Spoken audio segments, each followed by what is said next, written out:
They say the twins share one soul between them. And tonight's story is about the two sisters and someone who is fighting for that soul.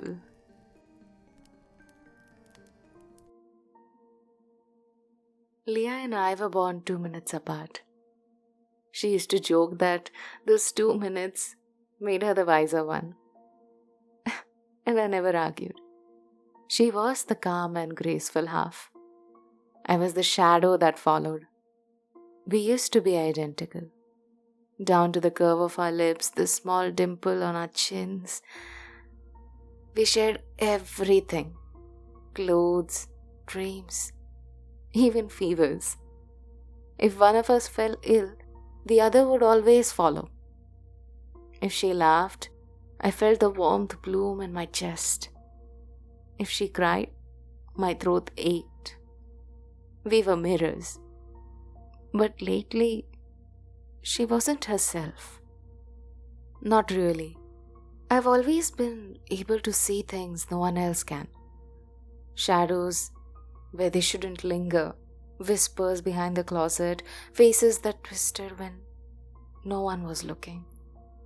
At first it was little things, tiny distortions in reality that I could ignore.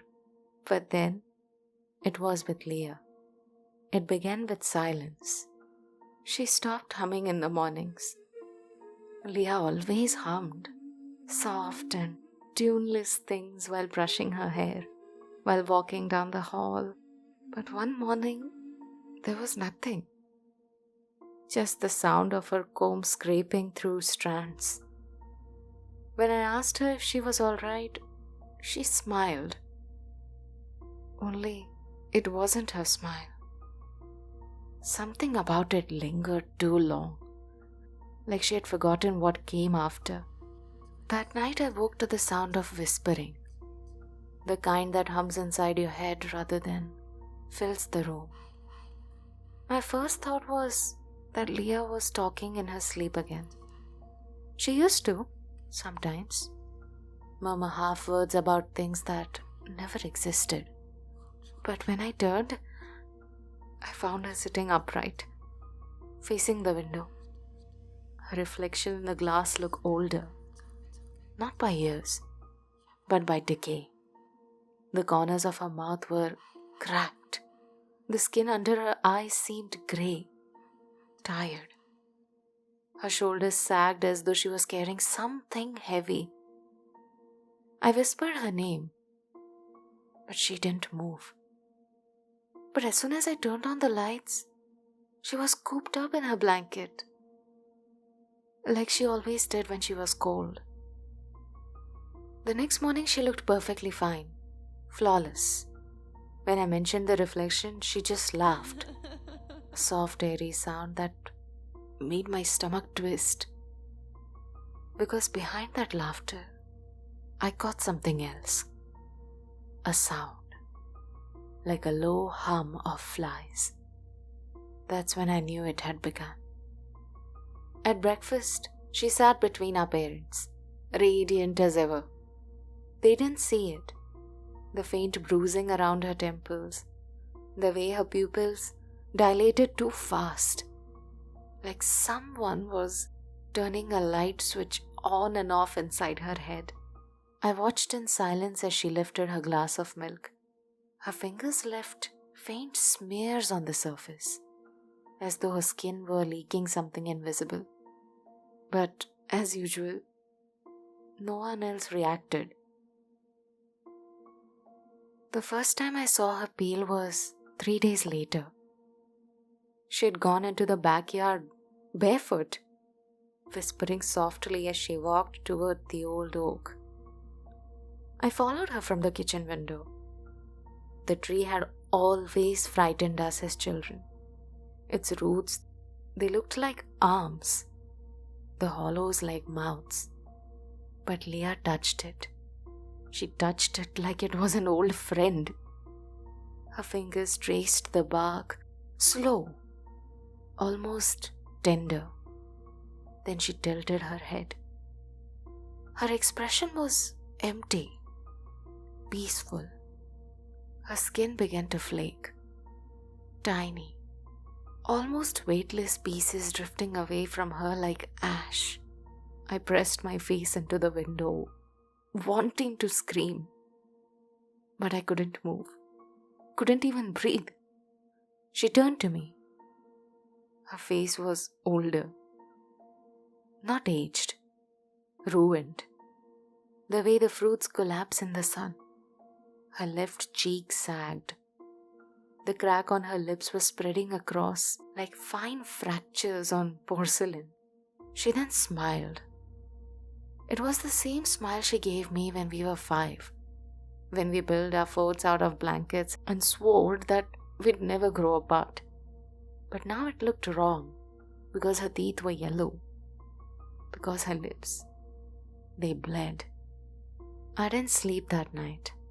Every creak of the house sounded like a breath. Every shadow moved like it was alive. By morning, she seemed like herself. Laughing, humming, sitting on the bed, brushing her hair. But I noticed. The brush left behind strands. Brittled, darkened at the ends. She caught me staring. "Stop watching me like that," she said, still smiling. And I realized something. Her voice had changed. Softer, but with something behind it. Like another tone hiding under her words. The following night I woke to noise. The sound of someone walking in the water. Slow, steady. Leah's bed was empty. I followed the sound to the bathroom. The light flickered once before staying dim. She was standing before the mirror. Her reflection wasn't moving. I froze in the doorway. Her hair hung limp, wet, her skin pale like paper. She lifted one hand and scraped her nails down her cheek. Thin lines opened, peeling. But no blood came. Just thin grey films that slid off and curled into the floor like burnt paper. That smell. Sweet and sour, like a flower left for too long in the water. Her reflection turned first, and it smiled at me. I remember running, but the memory after that blurs. Just fragments. Her footsteps behind me, soft, dragging, and the faint whispers. "It's learning to wear me better." The next morning, Mom said Leah had been up early, cleaning her room. "She's been quiet lately, but it's just stress, I think. You girls are growing up." Growing up. If only that were true. Leah's peeling was worsened. Sometimes I saw it in the hall. A shimmer of old flesh where her shadow touched the wall. At school she seemed brighter. Happier even. People flocked to her, complimenting her glow. While they saw her face radiant, I saw what they didn't. The deep cracks spreading under her skin. The rot deepening in the corners of her mouth. That's when I realized the shadow wasn't following her. It was inside her. It showed itself one evening, faint, pulsing under her skin like a heartbeat. A flicker of darkness, moving beneath her neck, up her jaw. Her smile met mine across the dinner table. And for one fleeting moment, there were 2 sets of pupil in each eye. And she winked. I stopped eating. The food tastes like earth. My mom asked if I was unwell. Leah spoke before I could answer.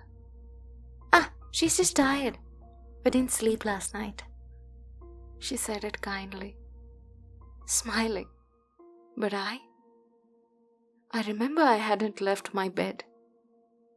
By the fourth night, the house had gone quiet. No winds, no cricket. Even the old clock had stopped ticking. I went to our room. Something about it didn't feel right. The corridor seemed darker and narrower than usual. I slowly opened the door. The moonlight dimly lit the room and painted my sister in silver. She was standing by the window again. Her skin looked paper thin. I could see veins moving, like worms under a dying leaf. "Leah?" I whispered. She turned slowly. Her eyes were black pools. "I'm cold." "Come closer," she said softly. I really wanted to hold her hand, to feel her warmth one last time. But the smell, it hit me. The same sickly sweetness, heavy and clinging. She reached out, and the skin in her hand slipped off like a glove. Beneath it, nothing. Just dark mist writhing in place of flesh. "Don't be afraid," she whispered. The shadows behind her thickened, rising and shaping itself. A tall, formless thing with no face. Just a mouth that opened without a sound. I could feel it. Its hunger, its emptiness, like gravity pulling me in. I stumbled back. "Please, let her go," I begged. Leah tilted her head. Her neck cracked. "She doesn't want to leave." "I don't want to leave," she said. But it wasn't her voice anymore. Something ancient layered beneath it. A shadow folded over like smoke swallowing flame. Her body convulsed, twisted, and dissolved into nothing. No screams, no sound. Just the faint rustle of paper as her last layer of skin fell to the floor. My screams woke my parents. I lost my consciousness before they could rescue us. The next morning when I woke up, they gave a sigh of relief. I sobbed frantically, telling them all the things that happened.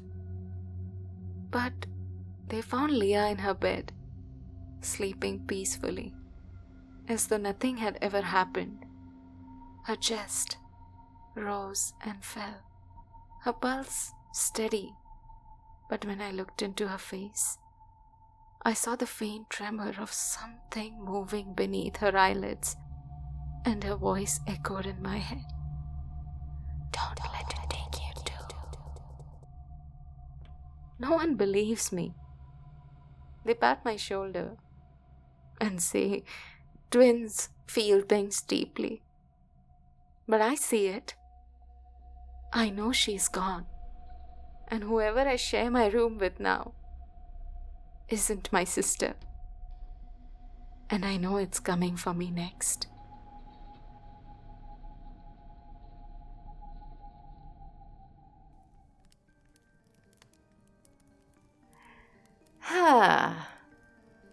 So, if you ever share a room with someone and they start to feel a little colder, don't wait for the mirrors to tell you the truth. Some reflections are meant to be left unseen.